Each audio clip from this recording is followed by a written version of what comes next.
ತುಂಬ hair fall ಆಗ್ತಿದೆ ಅಂತ ಹೇಳ್ತಾರೆ. ಸೊ ನಾವು ಫಸ್ಟ್ ಕೇಳೋದು ಎಷ್ಟು ಆನ್ ಅನ್ ಆವ್ರೇಜ್ ನಿಮಗೆ ಎಷ್ಟು ಹೇರ್ ಫಾಲ್ ಆಗ್ತಾ ಇದೆ ಅಂತ. 100 ಹೇರ್ಸ್ ಪರ್ ಡೇ ಅಂದರೆ ಆಲ್ಮೋಸ್ಟ್ ಇಷ್ಟು ಕಾಣಿಸುತ್ತೆ. But most of the hair fall ನಮಗೆ ಗೊತ್ತಿಲ್ಲದೆ ಆಗ್ತಾ ಇರುತ್ತೆ. ಸೊ ಗ್ರೋತ್ ನಮಗೆ ಗೊತ್ತಾಗಬೇಕಂದ್ರೆ ವಿ ಹ್ಯಾವ್ ಟು ಫಸ್ಟ್ ಏನು ಗೊತ್ತಾಗಬೇಕು ನಮಗೆ ಅಂದರೆ ಹೇರ್ ಹೇಗೆ ಸೈಕಲ್ಸಲ್ಲಿ ಇರುತ್ತೆ ಅನ್ನೋದು ಗೊತ್ತಾಗಬೇಕು. 6 ಮಂತ್ಸ್ ಮುಂಚೆ ನಿಮಗೇನಾದರೂ stress, heavy stress, fever, physical stress ಏನಾದರೂ, ಸರ್ಜರೀಸು ಆ ಥರ ಏನಾದರೂ ಇತ್ತಾ, ಅಥವಾ ಸ್ಕ್ರ್ಯಾಶ್ ಡಯಟಿಂಗ್ ಎಕ್ಸಸೈಸ್ ಸ್ಟಾರ್ಟ್ ಮಾಡಿದ್ರ, ಸ್ಕ್ರ್ಯಾಶ್ ಎಕ್ಸಸೈಸಸ್ ಸ್ಟಾರ್ಟ್ ಮಾಡಿದ್ರ. ಸೊ ಅದಿನ್ನೊಂದು ಏನಂದರೆ ಇದು ಫಾಲಿಕಲ್ಸಿಂದ ಬೀಳೋವಂಥ ಹೇರ್ಸ್ ಬಗ್ಗೆ ನಾನು ಮಾತಾಡ್ತೀನಿ. ಅಂದರೆ ಬುಡದಿಂದ ಬರುತ್ತಲ್ಲ ಕೂದಲು, ಅದ್ರ ಬಗ್ಗೆ. ಹೇರ್ ಫಾಲ್ ಆಗ್ತಿದ್ರೆ 100% ಅದನ್ನು ಟ್ರೀಟ್ ಮಾಡ್ಬೋದು ನಾವು. ಹೇರ್ ಫಾಲ್ ಆಗದೆ ಥಿನ್ನಿಂಗ್ ಆಗ್ತಿದೆ ಅಂದರೆ ವಿ ಶುಡ್ ಅಂಡರ್ಸ್ಟ್ಯಾಂಡ್ ಅದು ಆಂಡ್ರೋಜೆನಿಕ್ ಅಲೋಪೇಶಿಯಾ ಅಥವಾ ಫೀಮೇಲ್ ಪ್ಯಾಟರ್ನ್ ಹೇರ್ ಲಾಸ್, ಅಂದರೆ ಅದು ಜೆನೆಟಿಕ್ ಲೆವೆಲ್ ಆಗ್ತಾ ಇದೆ ಅಂತ. ಸ್ಟ್ರೆಸ್ಸನ್ನು ಬಿಟ್ಟು ಬೇರೆ ರೀಸನ್ಸ್ ಏನಂದರೆ ಮೇನ್ಲಿ ಡಯಟ್. ಆ ಎಕ್ಸಸೈಸಿಗೆ ತಕ್ಕಂಗೆ ನೀವು ಪ್ರೋಟೀನ್ ಇಂಟೇಕ್ ಇಲ್ಲ ಅಂದರೆ ಅದು ಕೂಡ it will lead to severe hair fall. ನೀವು ಕ್ರ್ಯಾಶ್ ಎಕ್ಸಸೈಸ್ ಅಥವಾ ಕ್ರ್ಯಾಶ್ ಡಯಟಿಂಗ್ ಸ್ಟಾರ್ಟ್ ಮಾಡಿ ಸ್ವಲ್ಪ ಲೈಕ್ 2 to 4 ಮಂತ್ಸ್ ಆದಮೇಲೆ ನೋಡ್ತೀರಾ ಹೇರ್ ಫಾಲ್. ತುಂಬ ಮೇಜರ್ಲಿ ನಾವು ನೋಡ್ತಾ ಇರೋದು any hair fall patient vitamin D will B deficient ಇರುತ್ತೆ. ಆಯಿತಾ, ವೈಟಮಿನ್ ಡಿ, ವೈಟಮಿನ್ B12 ಮತ್ತು ಇನ್ನೊಂದೇನಾದರೆ ಥೈರಾಯ್ಡ್ ಪ್ರೊಫೈಲ್. ಪೋಸ್ಟ್ ಪ್ರೆಗ್ನೆನ್ಸಿಯಲ್ಲಿ ಉದ್ರೆ ಇರುತ್ತೆ. ಏನಕ್ಕಂದರೆ ಪ್ರೊಜೆಸ್ಟ್ರಾನ್ ಅನ್ನೋದು ಡ್ಯೂರಿಂಗ್ ಪ್ರೆಗ್ನೆನ್ಸಿ ಇರೋದ್ರಿಂದ ಕೂದಲು ತುಂಬ ಚೆನ್ನಾಗಿ ಬೆಳೆಯುತ್ತೆ, ಕೂದಲು ಚೆನ್ನಾಗಿ ಹಿಡಿದಿರುತ್ತೆ ಫಾಲಿಕಲ್ಸಲ್ಲಿ. ಸೊ ಇಮಿಡಿಯೇಟ್ಲಿ ಆಫ್ಟರ್ ಡೆಲಿವರಿ ಏನಾಗುತ್ತೆ, progesterone levels fully it will fall down, ಕಡಿಮೆ ಆಗುತ್ತೆ, ಕಂಪ್ಲೀಟ್ ಆಗಿ ಝೀರೋ. ಸೊ ಅವಾಗ ಏನಾಗುತ್ತೆ, again the same process telogen ಫೇಸ್ಗೆ ಹೋಗಿ 1 ವರ್ಷ ಫುಲ್ ಆಲ್ಮೋಸ್ಟ್ ಹೇರ್ ಫಾಲ್ ಇರುತ್ತೆ. ಸೊ ಎಷ್ಟು ಡಿಸ್ಟರ್ಬಿಂಗ್ ಹೇರ್ ಫಾಲ್ ಫ್ಯೂ ಪೇಷಂಟ್ಸ್ಗೆ ಇರುತ್ತೆ ಅಂದರೆ ಅವರು ಬರ್ತಾರೆ, ಮೇಡಮ್ ಇಲ್ಲ ನಾನು ಬಾಲ್ಡ್ ಆಗಿಬಿಡ್ತೀನಿ. ಸೊ ಡಸ್ಟು ಪೊಲ್ಯೂಷನ್ ಕೂಡ ಕಾರಣ ಆಗುತ್ತಾ ಅಂತ? ಮೇಡಮ್ ನಾನು ಬ್ಯಾಂಗ್ಳೂರಿಗೆ ಶಿಫ್ಟ್ ಆಗಿದ ತಕ್ಷಣ ವಾಟರಿಂದ ಹೇರ್ ಫಾಲ್ ತುಂಬ ಆಗ್ತಾ ಇದೆ. ಬಟ್ ಅದು ತುಂಬಾ ನಾವು ಅಸೆಸ್ ಮಾಡಬೇಕಾಗುತ್ತೆ. ಬಿಕಾಸ್ ದ ರೀಸನ್ ಬರೀ ವಾಟರಾ ಅಥವಾ ಅದ್ರ ಜೊತೆ ಬೇರೆ ಏನಾದರೂ ಇದೆಯಾ? ಆಗಿದ್ರೆ ಬ್ಯಾಂಗ್ಳೂರಲ್ಲಿ ಇರೋರು ಯಾರಿಗೂ ಸರಿಯಾಗಿ ಒಳ್ಳೆ ಕೂದಲು ಇರಲೇಬಾರ್ದಲ್ವಾ? ಓಕೆ, ಈಗ ಕೂದಲು ಉದುರ್ತಾ ಇದೆ ಅಂದಾಗ ತುಂಬ ಜನರು ಎಣ್ಣೆ ಹಚ್ಚೋಕೆ ಶುರು ಮಾಡ್ತಾರೆ. ಇಷ್ಟ ತನಕ ಎಣ್ಣೆ ಹಚ್ಚದಿರೋರು ಕೂದಲು ಉದುರ್ತಾ ಇದೆ ಅಂದಾಗ ಸ್ಪೆಷಲಿ ತೆಂಗಿನ ಎಣ್ಣೆ ಅಥವಾ ಏನಾದರೂ ಹರ್ಬಲ್ ಯೂಸ್ ಮಾಡಿರುವಂಥ ಆಯಿಲ್ ಅನ್ನ ಹಾಕ್ತಾರೆ. ಸೊ ಕೇವಲ ಎಣ್ಣೆಯನ್ನು ತಲೆಗೆ ಹಾಕೋದ್ರಿಂದಾಗಿ ಕೂದಲು ಉದುರೋದು ಕಡಿಮೆ ಆಗುತ್ತಾ? ಹೇರ್ ಫಾಲ್ ಕಡಿಮೆ ಅಥವಾ ಹೇರ್ ಫಾಲ್ ಇಲ್ಲದೆ ಥಿನ್ನಿಂಗ್ ಆಗ್ತಾ ಇದ್ರೆ ಅವಾಗ ಬರಲ್ಲ ಪೇಷಂಟ್ಸ್. ಯಾಕೆಂದ್ರೆ ಹೇರ್ ಫಾಲ್ ಆಗ್ತಾ ಇರಲ್ವಲ್ಲ, ಥಿನ್ ಆಗ್ತಾ ಇರುತ್ತೆ, ಅವಾಗ ಬೇಗ ಬರಲ್ಲ ಪೇಷಂಟ್. ಆವಾಗ ಆಕ್ಚುಲಿ ಬೇಗ ಬರಬೇಕು. ಈಗ ಪುರುಷರು ಡೈಲಿ ತಲೆ ಸ್ನಾನ ಮಾಡ್ತಾರೆ, ಆದರೆ ವುಮೆನ್ಸ್ ಹಂಗಲ್ಲ, ವಾರಕ್ಕೆ 2 ಸತಿ ಅಥವಾ 3 ಸತಿ ಈ ತರ ತಲೆಗೆ ಸ್ನಾನ ಮಾಡ್ತಾರೆ. ಸೊ ವಿಶೇಷವಾಗಿ ಮಹಿಳೆಯರು ವಾರಕ್ಕೆ ಎಷ್ಟು ದಿನ ತಲೆ ಸ್ನಾನ ಮಾಡಬೇಕು ಅಂತ?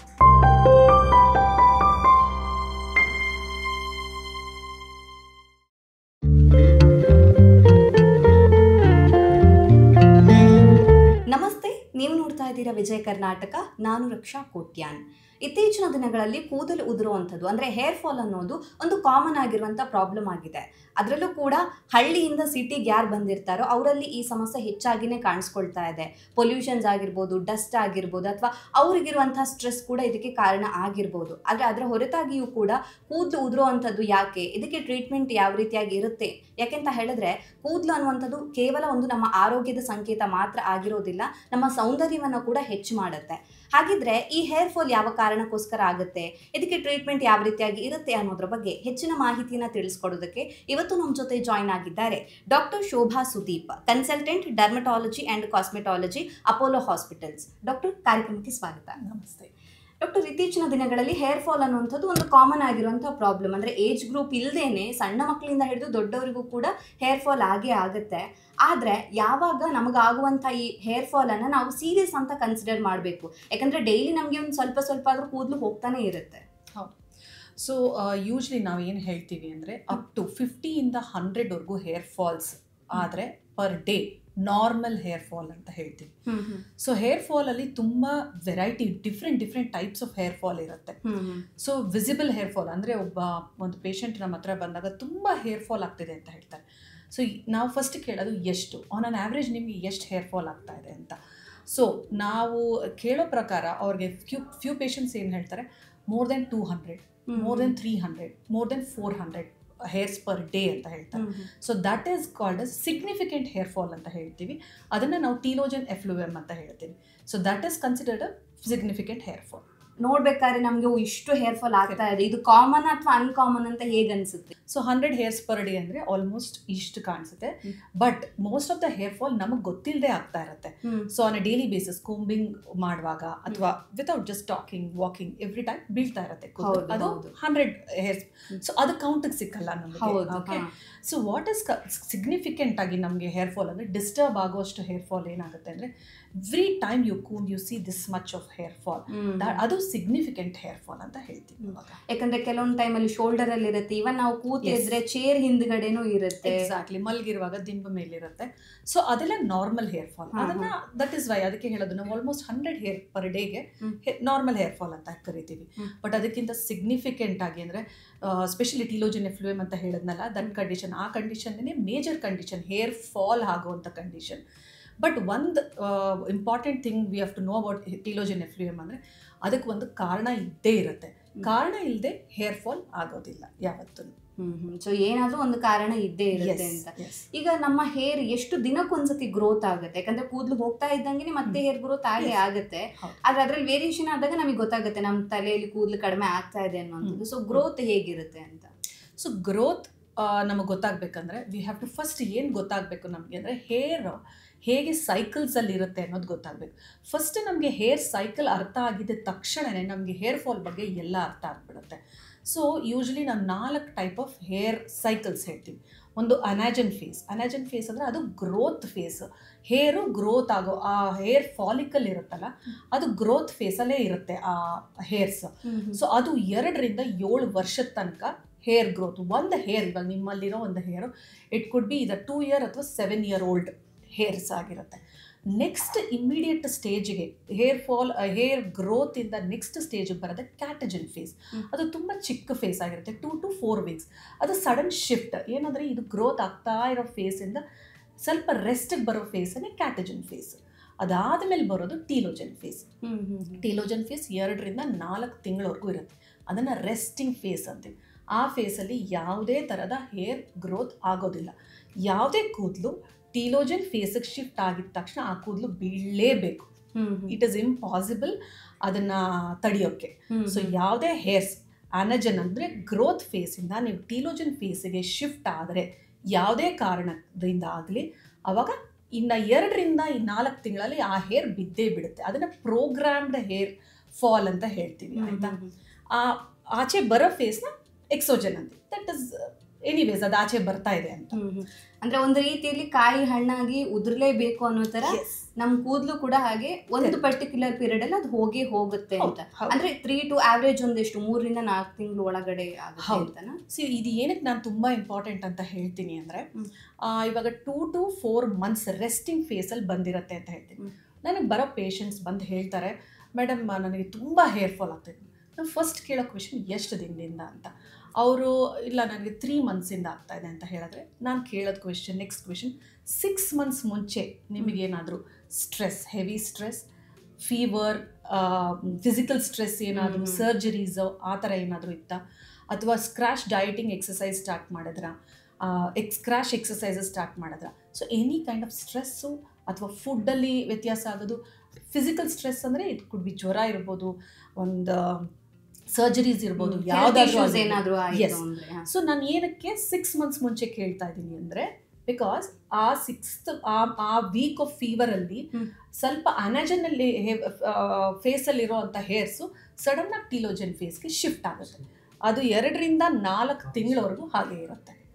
ಅದು 4 ತಿಂಗಳಾದಮೇಲೆ ಅಥವಾ 2 to 3 months ಆದಮೇಲೆ ಅದು ಶೆಡ್ ಆಗುತ್ತೆ. ಅದಕ್ಕೆ ದ ರೀಸನ್ ಇಸ್ ಒಂದು ನಿಮ್ಗೆ ಯಾವುದೇ ಒಂದು ಬಾಡಿಯಲ್ಲಿ ಡೆಫಿಷಿಯನ್ಸಿ ಆಗಿರ್ಬೋದು, ಯಾವುದೇ ಆಗಿ 2 to 4 months ಆದಮೇಲೆ ಕಾಣಿಸ್ಕೊಳ್ಳೋದು ಹೇರ್ ಫಾಲ್. ಅದಕ್ಕೆ it is very important to know the time line. Basically ನಿಮಗೆ ಯಾವಾಗಾದರೂ ಹೇಳ್ದಂಗೆ ಫೀವರ್ ಬಂದಿತ್ತಾ ಅಥವಾ ಕ್ರಾಶ್ ಎಕ್ಸಸೈಸ್ಗೆ ಹೋಗಿದ್ರಾ, ಅದಾದಾಗ 2-3 months 4 monthsವರೆಗೂ ಕೂದಲು ಚೆನ್ನಾಗೇ ಇರುತ್ತೆ.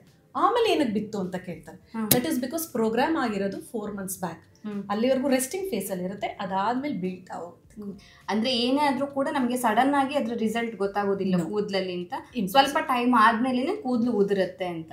ಫಾರ್ ಎಕ್ಸಾಂಪಲ್ ನೀವು ಹೇಳಿದಾಗ ಈಗ ಹುಷಾರ್ ತಪ್ಪಿದ ನೆಕ್ಸ್ಟ್ ಡೇ ಇಂದ ಕೂದಲು ಉದುರೋದಕ್ಕೆ ಸ್ಟಾರ್ಟ್ ಆಗೋದಿಲ್ಲ, ಸ್ವಲ್ಪ ಟೈಮ್ ಆದ್ಮೇಲೆ ಆಗುತ್ತೆ ಅಂತ. 2 to 4 months ಆದ್ಮೇಲೆನೆ. ಸೊ ಅದಿನ್ನೊಂದು ಏನಂದ್ರೆ ಇದು ಫಾಲಿಕಲ್ಸ್ ಇಂದ ಬೀಳೋಂಥ ಹೇರ್ಸ್ ಬಗ್ಗೆ ನಾನು ಮಾತಾಡ್ತಾ ಇರೋದು. ಅಂದ್ರೆ ಬುಡದಿಂದ ಬರುತ್ತಲ್ಲ ಕೂದಲು, ಅದ್ರ ಬಗ್ಗೆ. ಇನ್ನೊಂದು ಇದು ಆಕ್ಚುಲಿ ನೆಗ್ಲಿಜೆಂಟ್ ಹೇರ್ ಫಾಲ್. ಇದರಿಂದ ಶಾಫ್ಟ್ ಇಂದ ಅಂತ ಹೇಳ್ತೀವಿ. ಶಾಫ್ಟ್ ಇಂದ ಬಿಡೋದು ಅಂದ್ರೆ ಇಲ್ಲಿಂದ ಒಳಗಡೆ ಬುಡದಿಂದ ಬೀಳಲ್ಲ, ಮಧ್ಯದಲ್ಲಿ ಕಟ್ ಆಗುತ್ತಲ್ಲ ಆ ಹೇರ್ಸ್. ಅದು physically if you're abusing the hairs ಅಂದ್ರೆ ತುಂಬಾ ಬೇರೆ ಕೆಮಿಕಲ್ಸ್ ಅದರಿಂದ ಹೇರ್ ಫಾಲ್ ಆಗೋದು. ಬಟ್ ಅದು ಬುಡದಿಂದ ಆಗದಿರೋದ್ರಿಂದ ಇಟ್ ಇಸ್ ಇನ್ಸಿಗ್ನಿಫಿಕೆಂಟ್. ಅಂದ್ರೆ ಬಿದ್ರೂ ವೆನ್ ಒನ್ಸ್ ಯು ಸ್ಟಾಪ್, ಅದು ಸ್ಟಾಪ್ ಮಾಡಿದ ತಕ್ಷಣ ನೀವು ಮಾಡ್ತಾ ಇರೋಂಥ ಕೆಮಿಕಲ್ ಟ್ರೀಟ್ಮೆಂಟ್ ಆಗಲಿ ಏನೇ ಆಗಲಿ ಸ್ಟಾಪ್ ಆಗಿದ ತಕ್ಷಣ ಸರಿ ಹೋಗುವಂಥ ಹೇರ್ ಫಾಲ್ ಅದು. ಓಕೆ, ಸೊ ಹಾಗಾದ್ರೆ ಕೂದಲು ಉದುರೋದಲ್ಲೂ ಕೂಡ 2 ವೆರೈಟಿ ಇದೆ ಅಂತ. ಅಂದ್ರೆ ಬುಡದಿಂದ ಹೋಗುವಂಥದ್ದು ಒಂದು, ಇನ್ನೊಂದು ಮಿಡ್ಲಲ್ಲಿ ಹೇರ್ ಕಟ್ ಆಗುವಂಥದ್ದು. ಕಾರಣಗಳು ಏನೆಲ್ಲ ಇರುತ್ತೆ? ಯೂಶಲಿ ನಾವು ಅನ್ಕೋತೀವಿ ಸ್ಟ್ರೆಸ್ ಇದ್ರೆ ಕೂದಲು ಉದುರುತ್ತೆ ಅಂತ. ಹೇಗೆ ಕನೆಕ್ಷನ್ಸ್ ಇದೆ ಅಂತ ಸ್ಟ್ರೆಸ್ಸಿಗೂ ನಮ್ಮ ಹೇರ್ ಫಾಲಿಗೂ? ಇವಾಗ ಬುಡದಿಂದ ಉದುರುವಂಥ ಕೂದಲು ಅಂದ್ರೆ ಅದೇ ನಾನು ಹೇಳೋದಂಗೆ ಅದನ್ನ ಟೀಲೋಜನ್ ಎಫ್ಲೂಯಮ್ ಅಂತ ಹೇಳ್ತೀವಿ. ಸೊ ನಾವು ಇವಾಗ ಮಾತಾಡ್ತಾ ಇರೋದು ಬರೀ ಟೀಲೋಜನ್ ಎಫ್ಲೂಯಮ್ ಬಗ್ಗೆ, ಅಂದ್ರೆ ಹೇರ್ ಫಾಲ್ ಆಗೋದ್ರ ಬಗ್ಗೆ. ಅದು ಬಿಟ್ಟು ಬೇರೆ ತರ ಹೇರ್ ಇಶ್ಯೂಸ್ ಇರುತ್ತೆ. ಅಂದ್ರೆ ನೀವು ಕೇಳಿರ್ಬೋದು androgenic alopecia, female pattern hair loss, ಅದು genetic hair loss. Hair fall ಏನೂ ಇರಲ್ಲ ಅದರಲ್ಲಿ, ಬಟ್ ಹೇರ್ ಥಿನ್ ಆಗ್ತಾ ಬರುತ್ತೆ. ಅದರಲ್ಲಿ ಸಿಗ್ನಿಫಿಕೆಂಟ್ ಆಗಿ ನಮಗೆ ಕಾಣಿಸಲ್ಲ ಹೇರ್ ಫಾಲ್. ಸೊ ನಮ್ಮ ಪೇಷಂಟ್ ಬಂದು ನನ್ನ ಕೂದಲು ತೆಳ್ಳಗಾಗಿದೆ ಅಂತ ಹೇಳಿದ್ರೆ ಫಸ್ಟ್ ಕೇಳೋದು ಹೇರ್ ಫಾಲ್ ಆಗ್ತಾ ಇದೆಯಾ. ಹೇರ್ ಫಾಲ್ ಆಗ್ತಿದ್ರೆ 100% ಅದನ್ನು ಟ್ರೀಟ್ ಮಾಡ್ಬೋದು ನಾವು. ಹೇರ್ ಫಾಲ್ ಆಗದೆ ಥಿನ್ನಿಂಗ್ ಆಗ್ತಿದೆ ಅಂದರೆ ವಿ ಶುಡ್ ಅಂಡರ್ಸ್ಟ್ಯಾಂಡ್ ಅದು ಆಂಡ್ರೋಜೆನಿಕ್ ಅಲೋಪೇಶಿಯಾ ಅಥವಾ ಫೀಮೇಲ್ ಪ್ಯಾಟರ್ನ್ ಹೇರ್ ಲಾಸ್, ಅಂದ್ರೆ ಅದು ಜೆನೆಟಿಕ್ ಲೆವೆಲ್ ಆಗ್ತಾ ಇದೆ ಅಂತ. ಅಂದ್ರೆ ಪೇರೆಂಟ್ಸ್ ಯಾರಿಗಾದ್ರೂ ಇದ್ರೆ ಅಥವಾ ಸಂಬಂಧಿಕರಿಗೆ ಇದ್ರೆ ಆ ತರ ಒಂದು ಜೆನೆಟಿಕ್ ಲೆವೆಲ್, ಅಥವಾ ಇಲ್ಲದೆ ಇದ್ರು ಫ್ಯಾಮಿಲಿ ಹಿಸ್ಟ್ರಿ ಇಲ್ಲದೆ ಇದ್ರು it can start from you ಅಲ್ವಾ, ನಿಮ್ಮಿಂದನೇ ಶುರು ಆಗ್ಬೋದು.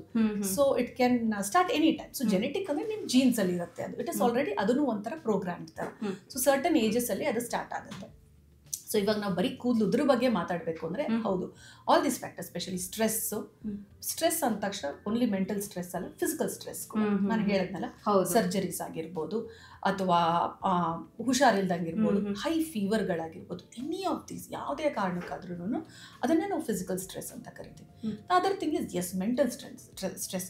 ಲೇಟ್ ವರ್ಕಿಂಗ್ ಅವರ್ಸ್ ಇರ್ಬೋದು, ಅಥವಾ ತುಂಬ ಸ್ಟ್ರೆಸ್ ಇರುತ್ತೆ ಲೈಕ್ ವರ್ಕಿಂಗ್ ಇದರಲ್ಲಿ, ಅಥವಾ ಮನೇಲಿ ಸ್ಟ್ರೆಸ್ ಇರ್ಬೋದು, ಅಥವಾ sudden loss in the family, ಯಾವುದೇ ರೀಸನ್ಸ್ ಇಂದನೂ ಸ್ಟ್ರೆಸ್ಸು ಫಾಲಿಕಲ್ಸ್ ಅಂದರೆ ಹೇರ್ ಫಾಲಿಕಲಿಂದಾನೇ ಹೇರ್ ಹುಟ್ಟೋದಲ್ವಾ.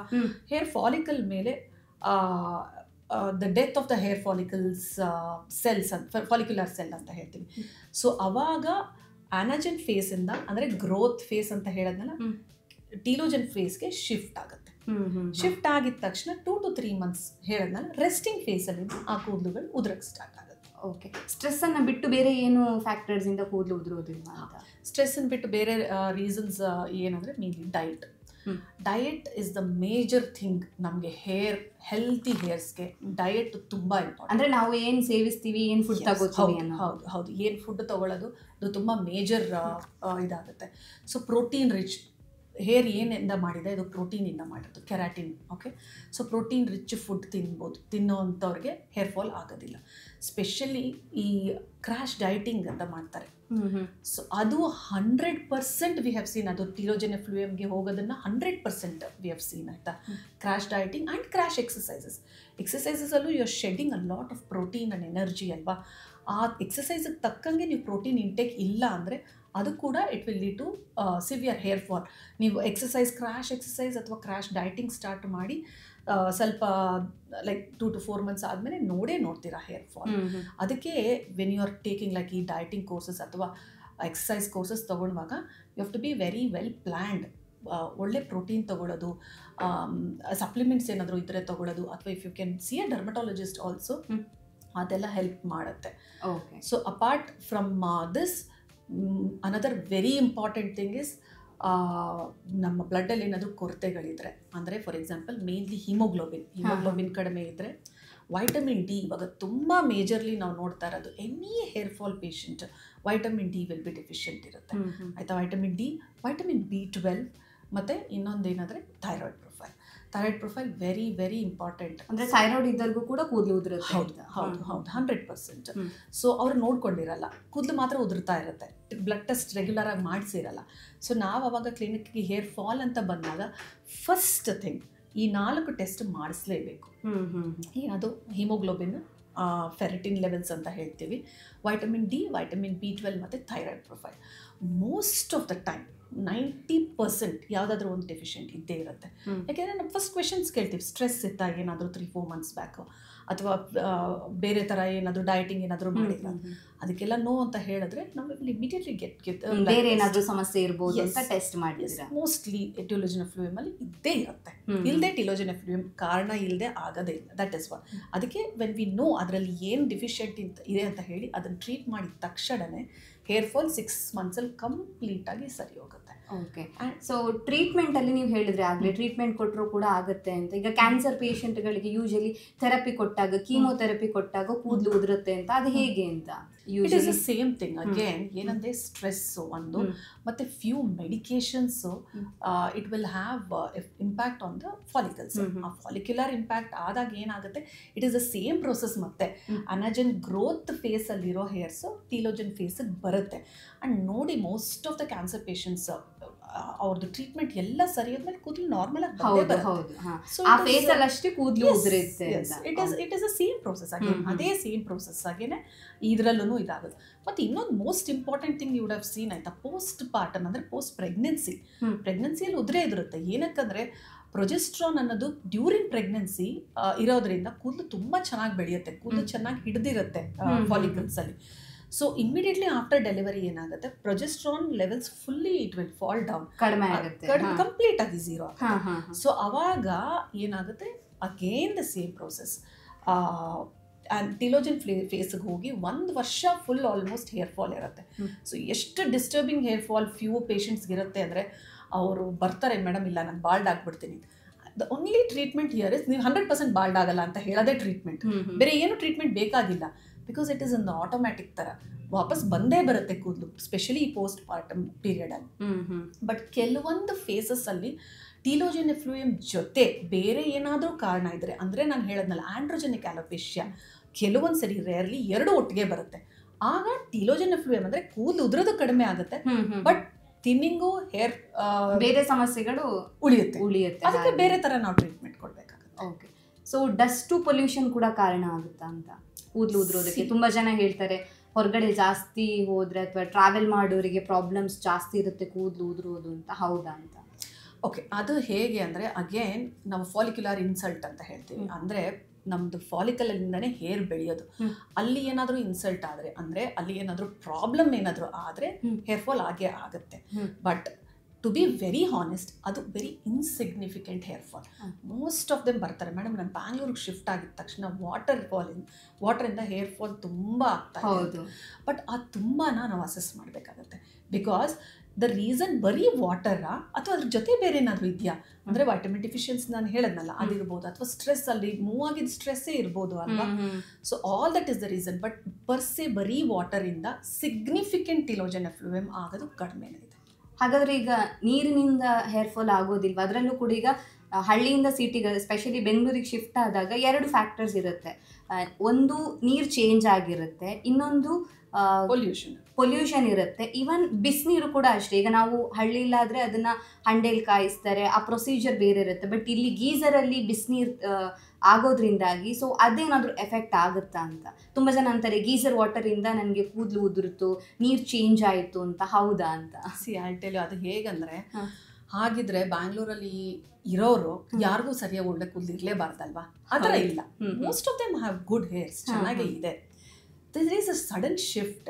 ಅದ್ರ ಹಿಂದೆ ಬೇರೆ ರೀಸನ್ಸು ಇರುತ್ತೆ. ನಾನು ಹೇಳೋದಲ್ಲ, ಇಟ್ ಕುಡ್ ಬಿ ಸ್ಟ್ರೆಸ್ ಇರಬಹುದು, ಅವ್ರಿಗೆ ಅಡ್ಜಸ್ಟ್ ಆಗದೇನೆ ಆ ಮೆಂಟಲ್ ಸ್ಟ್ರೆಸ್ಸಿಂದ ಹೇರ್ ಫಾಲ್ ಆಗ್ತಾ ಇರ್ಬೋದು.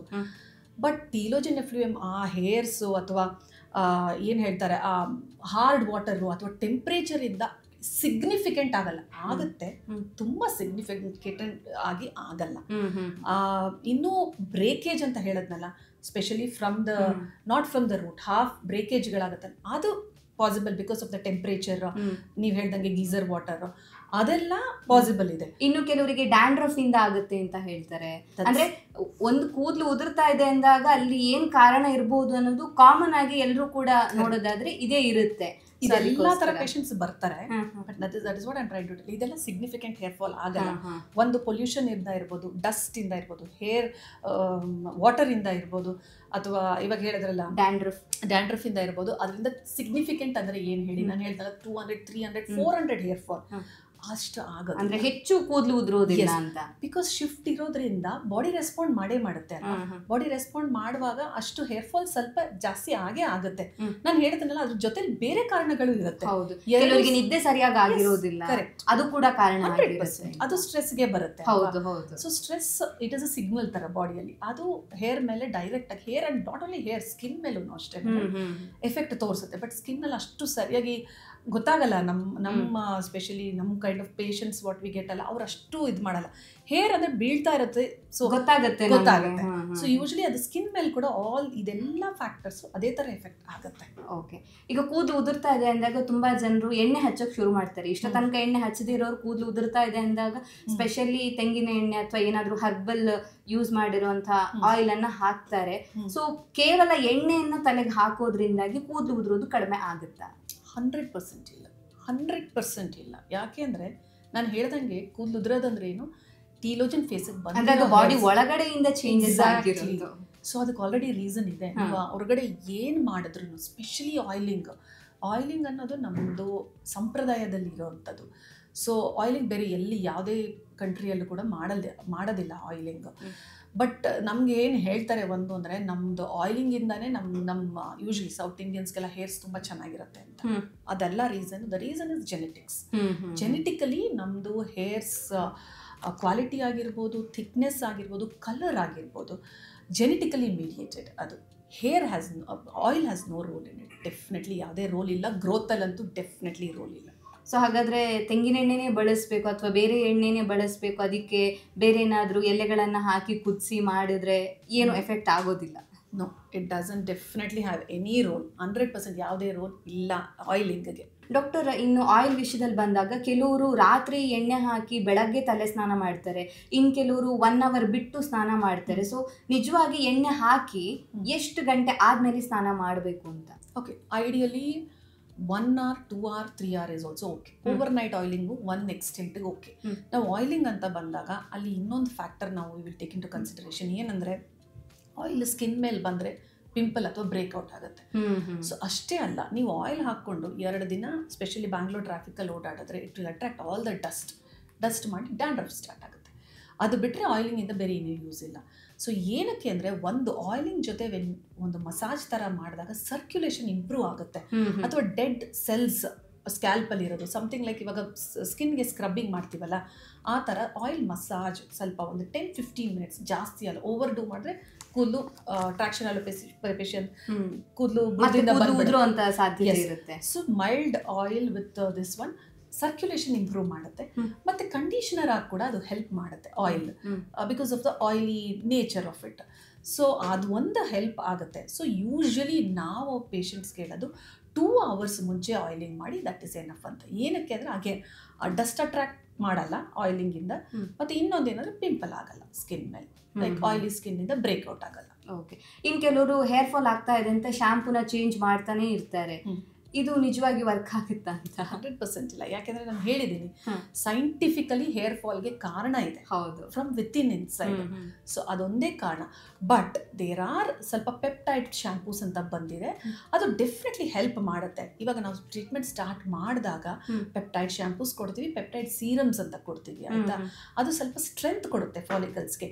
ಸೊ ತುಂಬ ಹೇರ್ ಫಾಲ್ ಆಗ್ತಾ ಇರುವಂಥ ಪೇಷಂಟ್ಸ್ಗೆ ಸದ್ಯಕ್ಕೆ ಅದು ತಡೆದಿಡುತ್ತೆ ಸ್ಲೋ ಆಗಿ ಫೇಸ್ ವೈಸ್. ಯಾಕೆ ನಾನು ಟೀಲೋಜನ್ ಫ್ಲೂಯಮಲ್ಲಿ ಇವತ್ತು ನಿಮ್ಗೆ ಆಗೋ hair fall already 2 months back program ಆಗ್ಬಿಟ್ಟಿರೋಂಥ ಹೇರ್ ಫಾಲ್ ಅದು. ಸೊ ಇವತ್ತು ನೀವು ಆಯಿಲ್ ಅಥವಾ ಶಾಂಪೂ ಹಚ್ಚಿದ ತಕ್ಷಣ ಕಮ್ಮಿ ಆಗುವಂಥ ಚಾನ್ಸಸ್ ಕಡಿಮೆ ಇರುತ್ತೆ. ಬಟ್ ಡೆಫಿನೆಟ್ಲಿ ಪೆಪ್ಟೈಡ್ ಸ್ವಲ್ಪ ಬೂಸ್ಟ್ ಕೊಡುತ್ತೆ ಹೇರ್ ಫಾಲಿಕಲ್ಸ್ಗೆ, ಹಿಡಿದಿಡುತ್ತೆ ಸ್ವಲ್ಪ hair follicles. So but change ಮತ್ತು ಯಾವ ಥರ ಶಾಂಪೂಸ್ನ ಯೂಸ್ ಮಾಡಬೇಕು ಅನ್ನೋದು 100% ಪೇಷಂಟ್ಸ್ಗೆ ಗೊತ್ತಿರಲ್ಲ. ಅಡ್ವರ್ಟೈಸ್ಮೆಂಟ್ಸ್ ಎಲ್ಲ ನೋಡಿ ಮಾಡ್ಕೊಳ್ಳೋ ಚೇಂಜ್ ಮಾಡ್ತಾನೆ ಇರ್ತಾರೆ. ನಾಟ್ ಡೆಫಿನೆಟ್ಲಿ ಅಡ್ವೈಸಬಲ್ ಇಲ್ಲ. ಡರ್ಮಟಾಲಜಿಸ್ಟ್ನ ನೋಡಿದ್ರೆ ಎನಿ ಹೇರ್ ಫಾಲ್ ಇಶ್ಯೂಸ್ಗೆ ಬೆಟರ್. ಯಾಕಂದ್ರೆ ಹಿಂದಿನ ಕಾಲದಲ್ಲಿ ಸೋಪೇ ಯೂಸ್ ಮಾಡ್ತಾ ಇದ್ರು ಸ್ಟಾರ್ಟಿಂಗ್ ಅಲ್ಲಿ, ಅಥವಾ ಬೇರೆ ಏನಾದ್ರು ಮನೆಯಲ್ಲಿರುವಂತ ಪ್ರಾಡಕ್ಟ್ ಯೂಸ್ ಮಾಡ್ತಾ ಇದ್ರು. ಈಗ ಶಾಂಪೂಗೆ ಟರ್ನ್ ಆಗಿದೆ. ಅದರಲ್ಲೂ ಕೂಡ ಅದೇ ಹೇರ್ ಫಾಲ್ ಆಗ್ತಾ ಇದೆ ಅಂದಾಗ ಚೇಂಜ್ ಮಾಡ್ತಾನೆ ಇರ್ತಾರೆ, ಯಾವ್ದು ವರ್ಕ್ ಆಗುತ್ತೆ ಅಂತ. ಈಗ ಯೂಶಲಿ ಸ್ನಾನ ಮಾಡೋದ್ರಲ್ಲಿ ನಾವು ನೋಡೋದಾದ್ರೆ ಈಗ ಪುರುಷರು ಡೈಲಿ ತಲೆ ಸ್ನಾನ ಮಾಡ್ತಾರೆ, ಆದ್ರೆ ವುಮೆನ್ಸ್ ಹಂಗಲ್ಲ, ವಾರಕ್ಕೆ 2 ಸತಿ ಅಥವಾ 3 ಸತಿ ಈ ತರ ತಲೆಗೆ ಸ್ನಾನ ಮಾಡ್ತಾರೆ. ಸೊ ವಿಶೇಷವಾಗಿ ಮಹಿಳೆಯರು ವಾರಕ್ಕೆ ಎಷ್ಟು ದಿನ ತಲೆ ಸ್ನಾನ ಮಾಡಬೇಕು ಅಂತ? ಟು ಬಿ ಆನೆಸ್ಟ್ 2 ಸರಿ ಸಾಕಾಗುತ್ತೆ. ವಾರಕ್ಕೆ 2 ಸತಿ. ತುಂಬ ಆಯಿಲಿ ಇತ್ತು, ತುಂಬ ಡಸ್ಟ್ ಅಟ್ರಾಕ್ಟ್ ಮಾಡ್ತಿದೆ, ಅಥವಾ ಕೆಲವರು ತುಂಬ ಎಕ್ಸಸೈಸ್ ಮಾಡ್ತಾ ಇರ್ತಾರೆ ಬೆಳಗ್ಗೆ ಹೊತ್ತು, ಅಥವಾ ಅವ್ರ ವರ್ಕ್ ಹೇಗಿರುತ್ತೆ ತುಂಬ ಓಡಾಡ್ತಾ ಇರ್ತಾರೆ, ಸ್ವೆಟ್ಟಿಂಗ್ ತಲೆಯಲ್ಲಿ ತುಂಬ ಜಾಸ್ತಿ ಆದರೆ 3 ಟೈಮ್ಸ್, ಅದಕ್ಕಿಂತ ಜಾಸ್ತಿ ಡೆಫಿನೆಟ್ಲಿ ನಾಟ್ ರಿಕ್ವೈರ್ಡ್. ಯಾಕೆ ಅಂದರೆ ನ್ಯಾಚುರಲ್ ಆಯಿಲ್ಸ್ ಅಂತ ನಮ್ಮ ಸ್ಕ್ಯಾಲ್ಪ್ ಬಿಡುತ್ತೆ. ಆ ನ್ಯಾಚುರಲ್ ಆಯಿಲ್ಸ್ ಎಷ್ಟು ವಂಡರ್ಫುಲ್ ಆಯಿಲ್ ಅದು ಅಂದರೆ ಅದು ನಿಮ್ಮ ಟಿಪ್ ಆಫ್ ದ ಹೇರ್ವರೆಗೂ ನರಿಷ್ ಮಾಡೋಷ್ಟು ಕೆಪಾಸಿಟಿ ಇರುತ್ತೆ. ಅದು you should let that natural oil nourish your hairs. ಯಾವುದು ನಿಮಗೆ ಅವಾಗ ಯಾವುದು ಕಂಡೀಷ್ನರ್ ಬೇಕಾಗಲ್ಲ, ಯಾವುದು ಶ್ಯಾಂಪೂ ಬೇಕಾಗಲ್ಲ, ನಿಮ್ಮ ನ್ಯಾಚುರಲ್ ಆಯಿಲ್ಸ್ ಏನೇನೆ ನಿಮ್ಮದು ಟಿಪ್ವರೆಗೂ ಬರೋರಿಗೆ ಅಟ್ಲೀಸ್ಟ್ 3 ಡೇಸ್ ಬೇಕಾಗುತ್ತೆ. ಸೊ ಯು ಹ್ಯಾವ್ ಟು ನಿಮಗೆ ಅಷ್ಟು ಟೈಮ್ ಕೊಡಬೇಕು ನೀವು ನ್ಯಾಚುರಲ್ ಆಯಿಲ್ ಹೆಲ್ಪ್ ಮಾಡೋಕ್ಕೆ ನಿಮ್ಮ ಸ್ಕ್ಯಾಲ್ಪ್. ಸೊ ನಮ್ಮ ದೇಹದಲ್ಲಿ ಆಟೋಮೆಟಿಕ್ ಆಗಿ ನ್ಯಾಚುರಲ್ ಆಯಿಲ್ ಪ್ರೊಡ್ಯೂಸ್ ಆಗ್ತಾ ಇರುತ್ತೆ.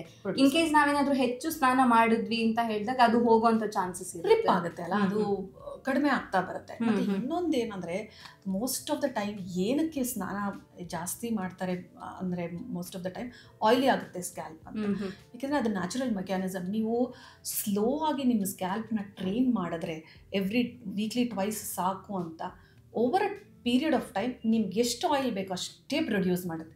ಜಸ್ಟ್ ಬಿಕಾಸ್ ನೀವು ಡೈಲಿ ವಾಶ್ ಮಾಡ್ತಾ ಇದ್ದೀರಾ ಅದೇ ರೀಸನ್ಗೆ ನಿಮ್ಗೆ ಆಯಿಲ್ ಜಾಸ್ತಿ ಪ್ರೊಡಕ್ಷನ್ ಆಗ್ತಾ ಇರೋದು. ಓಕೆ, ಬಿಕಾಸ್ ಅದು ನ್ಯಾಚುರಲ್ ಕೌಂಟರ್ ಮೆಕ್ಯಾನಿಸಮ್, ಬಾಡಿಲಿ ಇರೋ ಮೆಕ್ಯಾನಿಸಮ್. ಅದು ನಿಮಗೆ ಸ್ವಲ್ಪ ದಿನ ಕಷ್ಟ ಆದ್ರೂ 2, 3, 4 ಡೇಸ್ಗೆ ಶಿಫ್ಟ್ ಮಾಡ್ಕೊಳ್ತಾ ಬಂದರೆ ನಿಮ್ಮದು ಹೇರ್ ವಾಶ್ನ over a period of time ನಿಮ್ಮ ಸ್ಕ್ಯಾಲ್ಪ್ಗೆ ಅರ್ಥ ಆಗುತ್ತೆ ಎಷ್ಟು ಆಯಿಲ್ ಬೇಕು ನಿಮ್ಮ ಹೇರ್ಸ್ಗೆ, ಅಷ್ಟೇ ಪ್ರೊಡ್ಯೂಸ್ ಮಾಡುತ್ತೆ. ಓಕೆ, ಕೂದಲು ಬೆಳವಣಿಗೆ ಆಗಬೇಕು ಅಂತ ಹೇಳಿದ್ರೆ ಯಾವೆಲ್ಲ ಫುಡ್ಡನ್ನು ತಗೊಂಡ್ರೆ ಬೆಸ್ಟ್ ಅಂತ? ಹೌದು, ನಾನು ಹೇಳೋದ್ಮೇಲೆ ಪ್ರೋಟೀನ್ ರಿಚ್ ಫುಡ್ ಒಂದು, ಮತ್ತು ಸ್ಪೆಷಲಿ ಡ್ರೈ ಫ್ರೂಟ್ಸಲ್ಲಿ, ನಟ್ಸಲ್ಲಿ, ಫ್ಲ್ಯಾಕ್ಸ್ ಸೀಡ್ಸ್ ಅಂತ ಇವಾಗ ಹೇಳ್ತೀವಿ, ಆ ಸೀಡ್ಸಲ್ಲಿ ಇವಾಗ ಪಂಪ್ಕಿನ್ ಸೀಡ್ಸು ಅದೆಲ್ಲ ಬಂದಿದೆ. ಅದೆಲ್ಲ ಪವರ್ ಹೌಸಸ್ ಅಂತ ಹೇಳ್ತೀವಿ, ಯಾಕೆಂದರೆ ಮಲ್ಟಿ ವೈಟಮಿನ್ಸ್ ಇರುತ್ತೆ ಅದರಲ್ಲಿ, and also protein.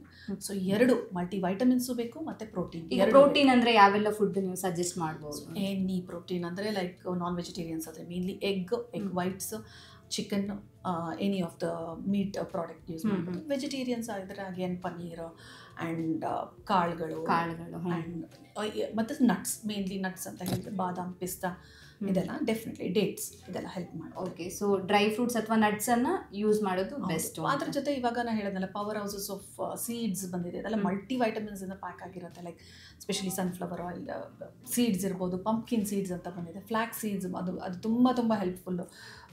That is actually we have seen patients use ಮಾಡಿ ಬಂದು ನೋಡಿದ್ದೀವಿ ನಾವು patient. It really helps. The texture, quality ಎಲ್ಲ ಹೆಲ್ಪ್ ಆಗುತ್ತೆ. When you taking a good food ಮಾತ್ರ ತೋರಿಸುತ್ತೆ ಆಚೆ, ಲೈಕ್ ಸ್ಕಿನ್ ಇರ್ಬೋದು, ಹೇರ್ಸ್ ಇರ್ಬೋದು. The other thing is genetics. ಮಿಕ್ಕಿದೆಲ್ಲ ಪ್ರಾಡಕ್ಟ್ಸ್ ಹಾಫ್ ಆ್ಯಂಡ್ ಹಾಫ್, ಏನು ಮಾಡಲ್ಲ ಜಸ್ಟ್. ಸೊ ಹಾಗಾದರೆ ಕೂದಲು ಉದುರೋದಕ್ಕೆ ಹೋಮ್ ರೆಮಿಡೀಸ್ ಯಾವುದು ವರ್ಕ್ ಆಗಲ್ವಾ? ನೋ. ಓಕೆ, ಬಿಕಾಸ್ ನಾನು ಹೇಳೋದಲ್ಲ ರೀಸನ್ ಇರುತ್ತೆ, ಬ್ಲಡ್ ಟೆಸ್ಟ್ ಮಾಡಬೇಕು, ನೋಡಬೇಕು ಏನಕ್ಕೆ ಅಂತ. ಬಟ್ ನಾ ಹೇಳ್ದಂಗೆ ಇನ್ನೊಂದು ಥರ ಕೂದಲು ಉದುರೋದು ಒಂದು ಪೇಷಂಟ್ ಪರ್ಸೆಪ್ಷನಲ್ಲಿ ಬೇರೆ ಥರ ಇರ್ಬೋದು. ಇಲ್ಲಿಂದ ಬ್ರೇಕೇಜ್ ಆಗ್ತಿದ್ರೆ ಹೆಲ್ಪ್ ಆಗುತ್ತೆ ಸ್ವಲ್ಪ. ಹೇರ್ ಪ್ಯಾಕ್ಸ್ ಅಂತ ಡೆಫಿನೆಟ್ಲಿ ಹೆಲ್ಪ್ಸ್.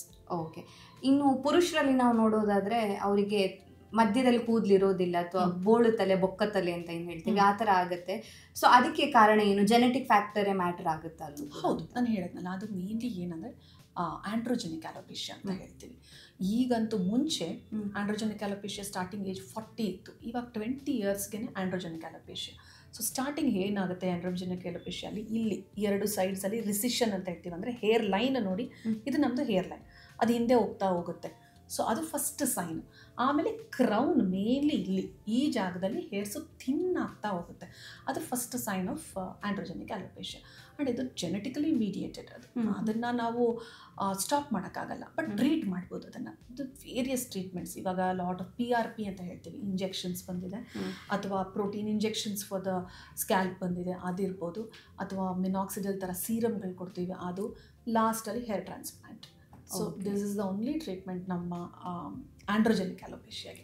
ಓಕೆ, ಒಂದು ವೇಳೆ ಜೆನೆಟಿಕಲಿ ಅವರಿಗೆ ಹೇರ್ ಪ್ರಾಬ್ಲಮ್ ಆ ಥರ ಬಂದಿತ್ತು, ಆದರೆ ಅವರ ಲೈಫ್ ಸ್ಟೈಲ್ ತುಂಬಾ ಚೆನ್ನಾಗಿದೆ ಅಂದಾಗಲೂ ಕೂಡ ಎಫೆಕ್ಟ್ ಮಾಡುತ್ತಾ ಅಂತ? ಮುಂದೆ ಹೋಗ್ಬೋದು, ಬಟ್ ಎಫೆಕ್ಟ್ ಆಗಿ ಯಾವತ್ತಾದ್ರೂ ಒಂದಿನ ಬಂದೇ ಬರುತ್ತೆ. ಸೊ ಸ್ವಲ್ಪ ಜಾಸ್ತಿ ಏಜ್ ಆದಮೇಲೆ ಬರುವಂಥ ಚಾನ್ಸಸ್ ಇರುತ್ತೆ ಅಂತ. ಓಕೆ.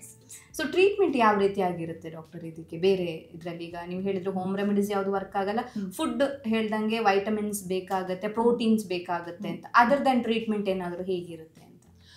ನೀವು ಯಾವುದು ಆಂಡ್ರೋಜೆನಿಕ್ ಅಲೋಪೇಶಿಯಾ ಬಗ್ಗೆ ಮಾತಾಡ್ತಾ ಇದ್ದೀರಿ ಅಥವಾ ಟೀಲೋಜೆನ್? ಅಂದರೆ ರೂಟಿಂದ ಹೇರ್ ಲಾಸ್ ಆಗೋದ್ರ ಬಗ್ಗೆ ಅದನ್ನ ಟೀಲೋಜೆನ್ ಅಂತ ಹೇಳ್ತೀವಿ ಅದನ್ನ. ಸೊ ಎಸ್, ರೂಟಿಂದ ಹೇರ್ ಲಾಸ್ ಆಗೋರಿಗೆ ಫಸ್ಟ್ ನಾನು ಹೇಳಿದ್ನಲ್ಲ ಬ್ಲಡ್ ಟೆಸ್ಟ್ ಮಾಡ್ತೀವಿ. ಅದರಲ್ಲಿ ಏನಾದರೂ ಕೊರತೆ ಇದ್ದರೆ ಅದನ್ನು ನಾವು ಅದಕ್ಕೆ ಟ್ರೀಟ್ಮೆಂಟ್ ಕೊಡ್ತೀವಿ. ವೈಟಮಿನ್ ಡಿ ಇರ್ಬೋದು, ಅಥವಾ ಐರನ್ ಕಡಿಮೆ ಇರ್ಬೋದು, ಅಥವಾ ಥೈರಾಯ್ಡ್ ಪ್ರೊಫೈಲ್ ಕಡಿಮೆ ಇರ್ಬೋದು. ಅದು ಟ್ರೀಟ್ ಮಾಡಿದ ತಕ್ಷಣ ಇಮ್ಮಿಡಿಯೇಟಾಗಿ ಪೇಷಂಟ್ ಆಲ್ಮೋಸ್ಟ್ 2 ಮಂತ್ಸಲ್ಲೇ ಡ್ರಾಸ್ಟಿಕಲಿ ಕಡಿಮೆ ಆಗುತ್ತೆ.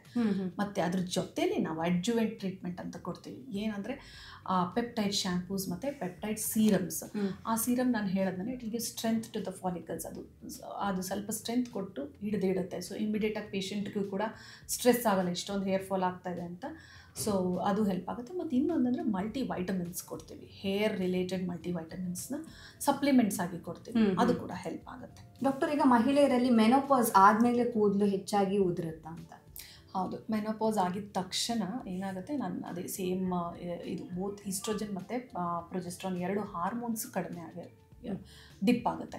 ಆವಾಗ ಅದು ಡೈರೆಕ್ಟ್ ಫಾಲಿಕಲ್ ಮೇಲೆ ಎಫೆಕ್ಟ್ ಆಗಿ ಹೇರ್ ಫಾಲ್ ಡೆಫಿನೆಟ್ಲಿ ಆಗುತ್ತೆ. ಒಂದು ಇಮ್ಮಿಡಿಯೇಟ್ ಮೆನೋಪಾಸ್ ಆಗಿದ ತಕ್ಷಣನೂ ಸಿವಿಯರ್ ಹೇರ್ ಫಾಲ್ ಇರುತ್ತೆ ಅದೊಂದು. ಮತ್ತು ಅದ್ರ ಜೊತೆನೇ usually female pattern hair loss ಅಂತ ಸ್ಟಾರ್ಟ್ ಆಗುತ್ತೆ ಯೂಶಲಿ ಮೆನೋಪಾಸಲ್ ಟೈಮಲ್ಲಿ. ಸೊ ಅದು ಜೆನೆಟಿಕಲಿ ಮೀಡಿಯೇಟೆಡ್. ಅದು ತುಂಬ ಥಿನ್ನಿಂಗ್ ಆಫ್ ಹೇರ್ಸ್ ಎಲ್ಲ ಆಗುತ್ತೆ. ಸೊ ಡೆಫಿನೆಟ್ಲಿ ಒನ್ಸ್ ಮೆನೋಪಾಸ್ ಆಗಿದ ತಕ್ಷಣ ತುಂಬ ಹೇರ್ಸಲ್ಲಿ ಚೇಂಜಸ್ ಇರುತ್ತೆ. ಟೆಕ್ಸ್ಚರ್ ಆಫ್ ಹೇರ್ ಕೂಡ ಚೇಂಜ್ ಆಗುತ್ತೆ. In fact we have scene some ಪೇಷಂಟ್ಸ್ಗೆ ಸ್ಮೂತಾಗಿರೋ hairs rough ಆಗೋಕ್ಕೆ ಸ್ಟಾರ್ಟ್ ಆಗುತ್ತೆ. ಕೆಲವರು ತುಂಬ ರಫ್ ಇರೋ ಹೇರ್ಸ್ ಸ್ಮೂತ್ ಆಗೋಕ್ಕೆ ಸ್ಟಾರ್ಟ್ ಆಗುತ್ತೆ. ಸೊ ಟೆಕ್ಸ್ಚರಲ್ಲಿ ಕೂಡ ಚೇಂಜಸ್ ನೋಡಿದ್ದೀವಿ ನಾವು. ಓಕೆ. ಇನ್ನು ಕೆಲವರು ಹೇಳ್ತಾರೆ ಹೆಲ್ಮೆಟ್ ಹೆಚ್ಚಾಗಿ ಹಾಕಿದರೆ ಕೂದಲು ಉದುರುತ್ತೆ ಅಂತ. ಹೌದಾ? ನಾಟ್ ವೆರಿ ಸಿಗ್ನಿಫಿಕೆಂಟ್ ಅಂತ ಮತ್ತೆ ಹೇಳೋದಿಲ್ಲ. ಬಟ್ ಒಂದೇನಂದರೆ ಅದರಲ್ಲಿ ಟ್ರಾಕ್ಷನ್ ಅಲೋಪೇಶಿಯಾ ಅಂತ, ಅಂದರೆ ಹೆಲ್ಮೆಟ್ ಹಾಕುವಾಗ ತುಂಬ ಪುಲ್ ಮಾಡ್ತಾ ಇದ್ರೆ ಆ ಫಿಸಿಕಲ್ ಫೋರ್ಸ್ಗೆ ಹೇರ್ ಸ್ವಲ್ಪ ಫಾಲ್ ಆಗುತ್ತೆ.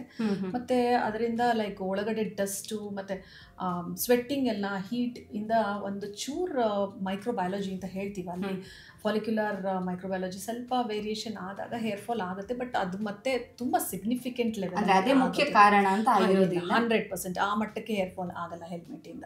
It is actually a myth, ಹೆಲ್ಮೆಟಿಂದ ಹೇರ್ ಫಾಲ್ ಆಗುತ್ತೆ. ಹಾಕ್ಕೊಳ್ಳೋದನ್ನ ಕರೆಕ್ಟಾಗಿ ಹಾಕ್ಕೊಂಡ್ರೆ, ಅಂದರೆ ವಿತೌಟ್ ಪುಲ್ಲಿಂಗ್, ಹೇರ್ಸ್ ತುಂಬ ಪುಲ್ ಮಾಡದೆ ಹಾಕೋಬೇಕು ಮೇನ್ಲಿ. ಅಂದರೆ ಫಿಸಿಕಲ್ ಫೋರ್ಸ್ ಜಾಸ್ತಿ ಕೊಡಬಾರ್ದು ಯಾವುದೇ ಹೇರ್ಸಲ್ಲಿ.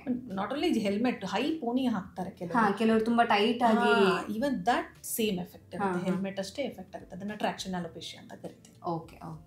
ಹಾಗಿದ್ರೆ ಈಗ ಕೂದಲು ಉದುರೋದ್ರ ಬಗ್ಗೆ ಬೇರೆ ಏನಾದರೂ ಯೂಶಲಿ ಜನರಲ್ಲಿ ಮಿತ್ಸ್ ಅಥವಾ ಮಿಸ್ಕನ್ಸೆಪ್ಷನ್ ಏನಾದರೂ ಇದೆಯಾ ಅಂತ? ಅಂದರೆ ನೀವು ನೋಡಿರೋ ಥರ ನಿಮ್ಮ ಹತ್ರ ಬರುವಂಥ ಪೇಷಂಟ್ಗಳು ಅವ್ರು ಹೇಳೋವಂಥ ರೀಸನ್ಸು ಇದು ಮಿತ್ಸ್ ಅಂತ ನಿಮ್ಗೆ ಅನಿಸಿದೆಯಾ ಅಂತ? ಮೋಸ್ಟ್ಲಿ ಮಿತ್ ಅನ್ನೋದಕ್ಕಿಂತ ಅವ್ರಿಗೆ ಫಸ್ಟ್ ಥಿಂಗ್, ಕೂದಲು ತುಂಬ ಉದುರುವಾಗ ಅಥವಾ ಟೀಲೋಜೆನ್ ಎಫ್ಲೂಯಮ್ ಅಂತ ಹೇಳಿದ್ನಲ್ಲ, ಅದು ಆಗುವಾಗ ಅವ್ರಿಗೆ ಅನ್ಸೋದು ನಾನು 100% ಬಾಲ್ಡ್ ಆಗ್ತೀನಿ. ನಾವು ಎಷ್ಟೇ ಸಮಾಧಾನ ಮಾಡಿದ್ರು ಇಲ್ಲ, ನಾನು ಟ್ರೀಟ್ಮೆಂಟ್ ಕೊಟ್ಟಿಲ್ಲ ಅಂದರೂ ಸರಿ ಹೋಗುತ್ತೆ 6 ಮಂತ್ಸಲ್ಲಿ ಅಂದ್ರೂ ಪೇಷಂಟ್ಸ್ಗೆ ನಂಬಿಕೆ ಬರಲ್ಲ. ಯಾಕೆಂದರೆ ಅಷ್ಟು ಹೇರ್ ಫಾಲ್ ಆಗ್ತಾ ಇರುತ್ತೆ. 300, ಕೆಲವರು 500 ಆಗ್ತಾ ಇರುತ್ತೆ. ಸೊ ಥಿನ್ನಾಗ್ಬಿಟ್ಟಿರುತ್ತೆ ಹೇರ್ಸು. ನಾವು ಹೇಳ್ತೀವಿ ಇಲ್ಲ 6 ಮಂತ್ಸಲ್ಲಿ 100% ಸರಿ ಹೋಗುತ್ತೆ ಅಂತ. ಬಟ್ ಏನು ಮಾಡ್ತಾರೆ, ಪೇಷಂಟ್ಸ್ ತುಂಬ ಸ್ಟ್ರೆಸ್ ಕೊಟ್ಟೋಗ್ತಾರೆ. ಅಂದರೆ ಮಾನಸಿಕವಾಗಿ ಅವ್ರು ತುಂಬ ಅಂದರೆ ತುಂಬ ಸ್ಟ್ರೆಸ್. ಎಷ್ಟೇ ನಾವು ಟ್ರೈ ಮಾಡಿದ್ರೂ ಅವ್ರಿಗೆ ಕನ್ವಿನ್ಸೇ ಆಗಲ್ಲ. ಆವಾಗ ಆ್ಯಕ್ಚುಲಿ ಹೇರ್ ಫಾಲ್ ಜಾಸ್ತಿ ಆಗುತ್ತೆ. ಏನಕ್ಕಂದರೆ ಸ್ಟ್ರೆಸ್ ಕೊಡ್ತಾ ಇದ್ದಾರೆ, ನಮ್ಮ ಟ್ರೀಟ್ಮೆಂಟ್ ಮುಂದೆ ಹೋಗುತ್ತೆ. So one thing mainly believe ಮಾಡಬೇಕು, ಎಷ್ಟು ಹೇರ್ ಫಾಲ್ ಜಾಸ್ತಿ ಆಗುತ್ತೋ ಅಷ್ಟು ಈಸಿಯಾಗಿ ಟ್ರೀಟ್ ಮಾಡ್ಬೋದು ನಾವು. ಹೇರ್ ಫಾಲ್ ಕಡಿಮೆ ಅಥವಾ ಹೇರ್ ಫಾಲ್ ಇಲ್ಲದೆ ಥಿನ್ನಿಂಗ್ ಆಗ್ತಾ ಇದ್ದರೆ ಆವಾಗ ಬರಲ್ಲ ಪೇಷಂಟ್ಸ್. ಯಾಕೆಂದರೆ ಹೇರ್ ಫಾಲ್ ಆಗ್ತಾ ಇರಲ್ವಲ್ಲ, ಆಗ್ತಾ ಇರುತ್ತೆ, ಆವಾಗ ಬೇಗ ಬರಲ್ಲ ಪೇಷಂಟ್ಸ್. ಆವಾಗ ಆ್ಯಕ್ಚುಲಿ ಬೇಗ ಬರಬೇಕು ಪೇಷಂಟ್ಸ್. ಆವಾಗ we should start the treatment early. This is the major myth that we have scene among patients. Other thing is, ನೀವು ಹೇಳ್ದಂಗೆ ಹೋಮ್ ರೆಮಿಡೀಸ್ ಸ್ಟಾರ್ಟ್ ಮಾಡ್ತಾರೆ ಹೇರ್ ಫಾಲ್ ಇರುವಾಗ. ಎಲ್ಲ ಥರ ಪ್ಯಾಕ್ಸ್ ಹಾಕೊಳ್ಳೋದು ಇದಾಗುತ್ತೆ. ನಾನು ರಾಂಗ್ ಅಂತ ಹೇಳ್ತಿಲ್ಲ. ಆ್ಯಕ್ಚುಲಿ ಕೂದಲು ಟೆಕ್ಸ್ಚರ್ ಇಂಪ್ರೂವ್ ಆಗುತ್ತೆ ಅದರಿಂದ. We have seen a lot actually. Hibiscus ಇರ್ಬೋದು, ಮೆಹಂದಿ ಆಗಿರ್ಬೋದು, ಎನಿ ಆಫ್ ಇದೆಲ್ಲನೂ ಟೆಕ್ಸ್ಚರ್ ಆಫ್ ದ ಹೇರ್ಸ್ ತುಂಬ ಹೆಲ್ಪ್ ಮಾಡುತ್ತೆ. ಬಟ್ ಹೇರ್ ಫಾಲ್ ಯಾವುದೇ ಕಾರಣಕ್ಕೂ ಅದು ಹೆಲ್ಪ್ ಮಾಡಲ್ಲ. ಯಾಕೆಂದರೆ ಅದರ ಒಂದು ಕಾರಣ ಇರುತ್ತೆ. ಅದು ಕಾರಣ ಕಂಡಿದ್ದು ಅದಕ್ಕೆ ಟ್ರೀಟ್ಮೆಂಟ್ ಕೊಟ್ಟರೆ ಮಾತ್ರ ಕಡಿಮೆ ಆಗುತ್ತೆ. ಓಕೆ ಡಾಕ್ಟರ್, ಕೊನೆಯದಾಗಿ ಏನು ಹೇಳೋಕ್ಕೆ ಇಷ್ಟಪಡ್ತೀರಾ? ಫೈನಲಿ ಮೇನ್ಲಿ ನಾನು ಹೇಳೋದೇನೆಂದರೆ, ಟೀಲೋಜೆನ್ ಎಫ್ಲೂಯಮ್ ಅನ್ನೋದು ಅಥವಾ hair fall very very treatable condition. First ಡರ್ಮಟಾಲಜಿಸ್ಟ್ನ ನೋಡಿ, ಜಾಸ್ತಿ ಸ್ಟ್ರೆಸ್ ತೊಗೊಂಡೇ ಡಾಕ್ಟರ್ ಮೇಲೆ ಭಾರ ಹಾಕಿ ಅವರು ಡೆಫಿನೆಟ್ಲಿ ನಿಮಗೆ ಹೆಲ್ಪ್ ಮಾಡ್ತಾರೆ. This is the major this. Okay, thank you so much ma'am. ನಮ್ಮ ಇವತ್ತಿನ ಕಾರ್ಯಕ್ರಮದಲ್ಲಿ ಕೂದಲು ಯಾವ ಕಾರಣಕ್ಕೋಸ್ಕರ ಉದುರುತ್ತೆ, ಯಾವೆಲ್ಲ ಆಹಾರಗಳನ್ನು ತೆಗೆದುಕೊಂಡ್ರೆ ಬೆಸ್ಟ್ ಅನ್ನೋದ್ರ ಬಗ್ಗೆ ಹೆಚ್ಚಿನ ಮಾಹಿತಿಯನ್ನು ನಮಗೆ ತಿಳಿಸ್ಕೊಟ್ಟಿದ್ದೀರಾ. Thank you. Thank you. ನಮ್ಮ ಇವತ್ತಿನ ಕಾರ್ಯಕ್ರಮದಲ್ಲಿ ಹೇರ್ ಫಾಲ್ ಬಗ್ಗೆ ಹೆಚ್ಚಿನ ಮಾಹಿತಿಯನ್ನು ಡಾಕ್ಟರ್ ಇವತ್ತು ನಮಗೆ ತಿಳಿಸ್ಕೊಟ್ಟಿದ್ದಾರೆ. ಆರೋಗ್ಯಕ್ಕೆ ಸಂಬಂಧಿಸಿದಂಥ ಹೆಚ್ಚಿನ ವಿಡಿಯೋಗಳನ್ನು ನಮ್ಮ ವಿಜಯ ಕರ್ನಾಟಕ ಹೆಲ್ತ್ ಪೇಜ್ನಲ್ಲಿ ನೀವು ನೋಡಬಹುದು.